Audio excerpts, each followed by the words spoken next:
Sixth grade, for your landscape project, you are going to be making something similar to like what you see here in the video. Both of these are landscape artworks where we have a foreground, a middle ground, and a background. Remember, that includes the part of the land that's the furthest away, plus the sky. And we're going to be making these on black paper. We're going to be using tempera paints for the bottom section for the land and for the water, if you would like to add some, and the trees. And that's also what I did the snow with, if you choose to add that. And then for the sky, what we're doing is we're trying to create the northern lights in the sky. And to do that, we're going to be using chalk pastels, fluorescent chalk pastels, okay? So to get started on this, you are going to get a black piece of construction paper, and you can choose to position your paper horizontally. This is also called the landscape position a lot of times, or this is often called the portrait position, this vertical positioning of your paper. Either one is fine. It's really personal preference. You can make a really cool landscape artwork with either positioning of the paper, okay? For my example video here, I'm gonna have my paper positioned horizontally like this. So the first thing that you guys wanna do is put your name on the back with pencil. First name, last name, room number, and blue or gold.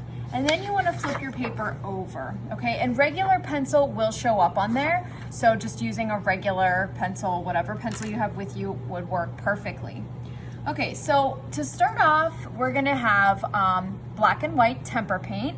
And what I did, and you could choose to do something very similar, or you don't have to have water. I think water is cool because we'll be adding trees, and then you can add the reflection of the trees in the water if you would like.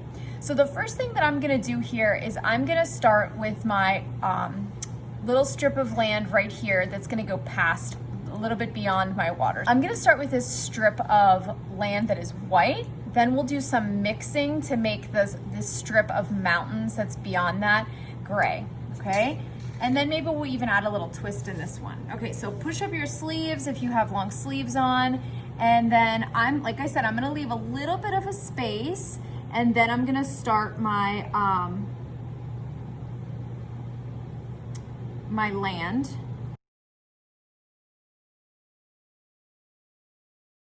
So I'm going over this section and I'm adding a second coat. It's not dry yet, it's drying.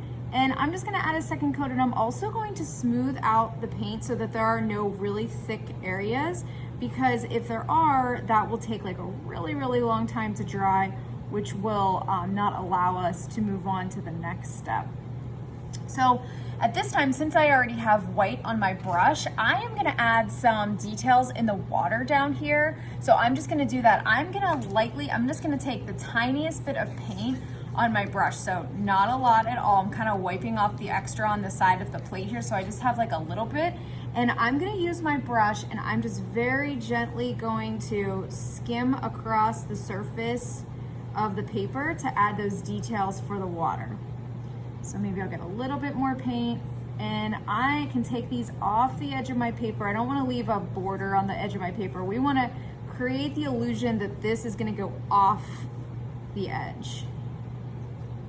And you can add as many or as few of those as you'd like for your project.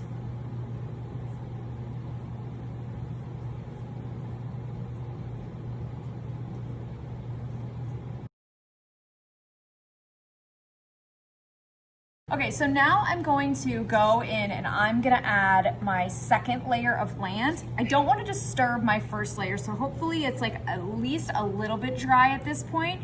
And what we're gonna do is we're gonna need to mix a gray, right? So we're dealing with neutral colors here. So we already have black and white, and if you mix black and white together, you get gray, right? And there are many different values of gray. You could have a really, really light gray that's almost white, or you can have a really, really dark gray that's almost black, and then there are so many grays in between. I'm gonna try to mix like a medium value gray. It's not too light, not too dark.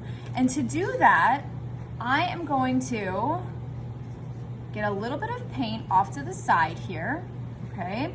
And then I'm gonna clean my brush.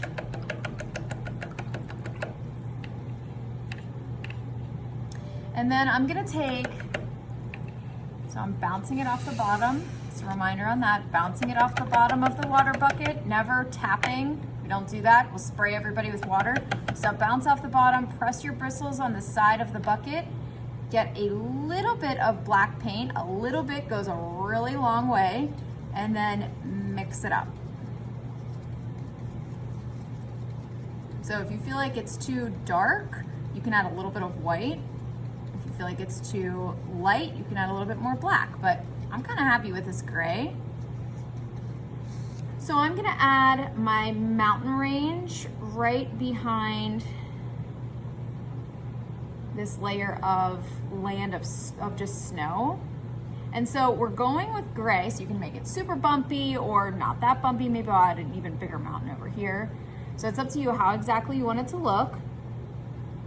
And we're making it gray because remember we talked about atmospheric perspective. And so as things get further away, the color of them appears slightly less intense. And so, you know, if these mountains are covered in snow and they're white, they are going to, as they, you know, go further in the background, they're gonna appear less intense than our foreground did, which our foreground here is white, is snow. All right, so I tried my hardest to not get in the snowy section there, and I am doing the same thing that I did with the snow. I'm gonna go over it. I'm gonna smooth out all the thick areas. I'm gonna go over my brush stroke so you kind of can't see them quite as much, and notice that they're all going in the same way. You can absolutely add a third layer if you want. I did not do that in my example here, but if you wanted to, I'm just cleaning my brush, getting the water off, and then I'm gonna add a little bit more black to my gray, make an even darker value of gray. When painting your land, make sure not to go too high in the sky. You want to leave a lot of space in your sky to add your northern lights in the next step.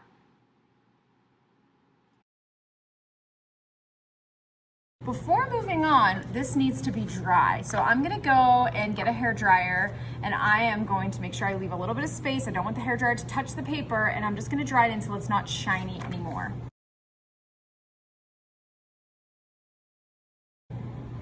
All right, so now that I have dried my paint at the bottom there, now I'm ready to go in and add details like trees. So I want you guys to use the trees to show that illusion of depth. So notice that I have trees that are very close to the edge of the water, and those ones are really big, right? And then as I start to go back a little bit on the land, my trees get a little bit smaller. And then as I go even farther back, they get super small.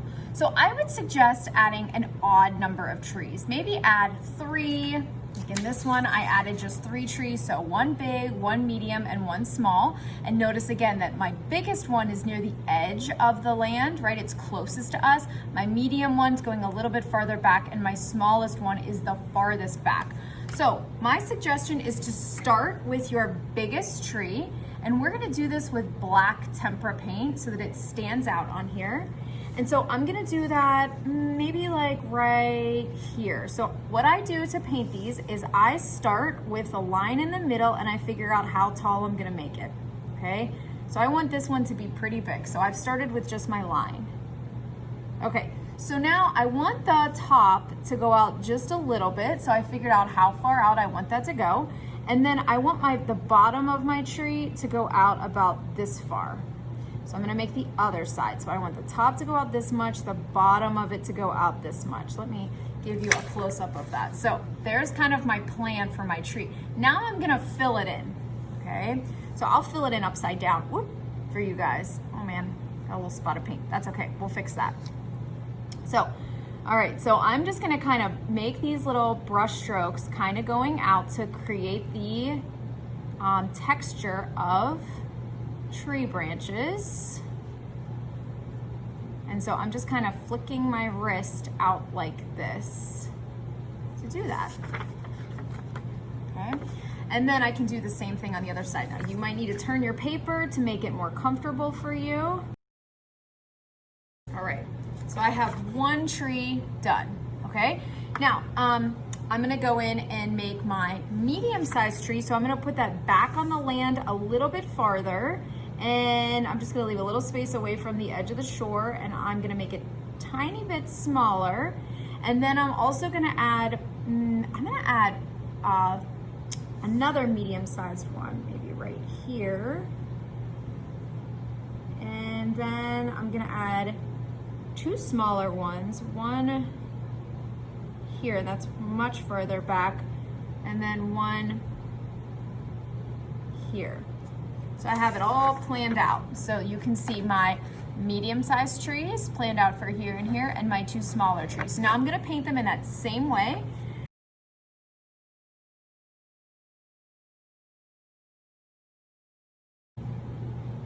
Okay, at this time, you're also gonna wanna add the reflection of your trees in the water. And so I'm gonna go exactly where I have the center of this tree. I'm just gonna continue it on down here. Now this one's really big, so I'm gonna make it just about the same size in the water as I would on land.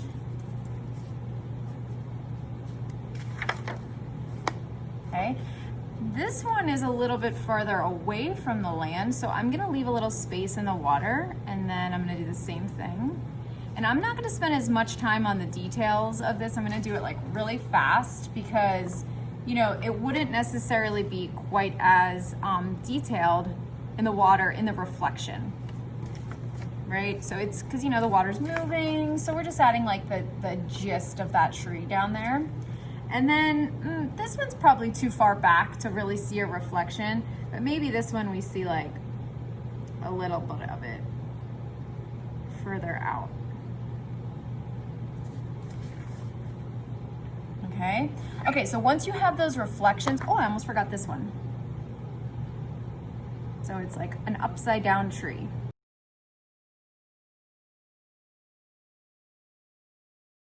So once you have those reflections, you can dry your paper with the hair dryer before you can move on to the sky, where we're gonna add in the northern lights, right? And to do that, we're using chalk pastel, so we don't wanna accidentally smear our painting. And then the very last thing we'll do is add those snowflakes, okay?